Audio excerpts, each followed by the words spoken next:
there's a state of mind or a state of consciousness which I guess most of us are in, at least some of the time, possibly a lot of the time, I don't know, in which you're not really aware of yourself. You're just kind of doing stuff. So there's not really, it's not that you're not thinking about yourself, it's just you don't seem to be present. There's just stuff that you're getting on with, really.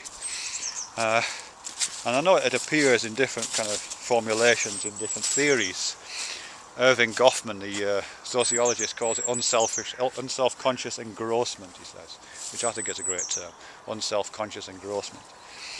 But other people call it flow or coping or immersion, I've heard it called. I think somebody called Gurswitch calls it immersion. Or what else?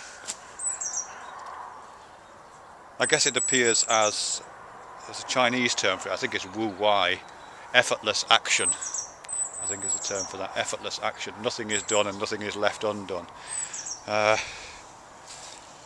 So there's this kind of, unproblematic immersion, unproblematic engagement. Yeah, I think Heidegger, I don't really know enough about Heidegger, but I think it appears there as well. You're just kind of unproblematically engaged in the activity that you're doing, and there's no person there. It's only when something untoward happens that you become self-conscious. And this is something I talk to my students about sometimes. I have done, not recently. I work with theatre students, and have worked with kind of acting students at different times. And of course, one of the problems of being an actor is is self-consciousness. So if you're not careful, self-consciousness can be a problem. It can also be a benefit, but sometimes what you need to be able to do as a performer of any kind, not just an actor, sports people, it's really important as well, is to kind of lose yourself in the action. In fact, I think sport is probably a better example. A lot of sports training these days in sports psychology is absolutely about finding flow or finding immersion, becoming unproblematically engrossed. And a lot of athletes do things like Tai Chi or Kendo or meditation to try to rehearse the conditions in which that psychological state appears, so they can call upon it at will during a performance. But some interesting things about that. I mean, I think there's a relationship between that and the idea of free will, actually, because free will, and it's a hugely problematic term, I have to say, and I'm pretty wedded to the idea that after Pat Churchland, the brain is a causal mechanism, mind is supervenient on brain and body and world. Those things are ultimately causal, so therefore mind is causal. And if you think that, then you can't really think of free will in its most spiritual sense, at least. But I think free will, in terms of this conscious state of consciousness, state of mind I'm talking about, state of unselfconscious engrossment or flow, free will isn't an issue. There's no you there. There's no there to engage in any kind of will, whether it be free or constrained.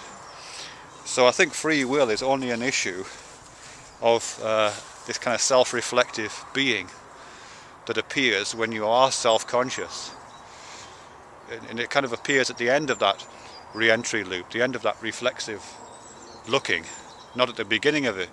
You're not thinking about what shall I do next prior to the act of putting a you in the picture and then trying to organise that you through some possibilities.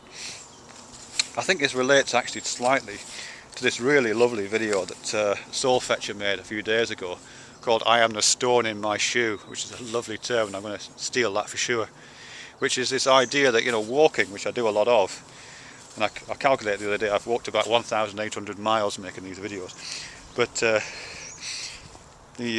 but walking, for example, is not something I think about, it's not something any of us think about until we get a stone in our shoe, and then suddenly the act of putting your foot on the ground is really central to your existence, and you become very conscious of it, and your foot is the spotlight suddenly hits that foot, and you've kind of been feeling it all the time, but you didn't know it was there, a bit like it's not like that. And when SoulFetcher says I am the stone in my shoe, it's like that's experience writ large. Every time you look at yourself, there you are, just like opening the fridge door, the light's always on. Every time you look for yourself, you find yourself, sure enough.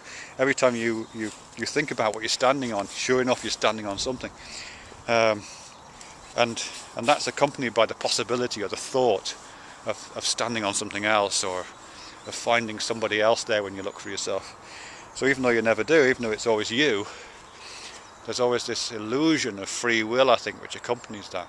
But I think that free will is produced by that re-entry loop that emerges at that moment of self-consciousness, when you become the stone in your own shoe, or you become the thing that you're looking at. Or, yeah, so instead of looking at a tree, I look at the tree, I see the tree. It's only if I get something in my eye that I'm aware of the fact I'm looking. So I'm the mote in my own eye, stone in my own shoe. Yeah.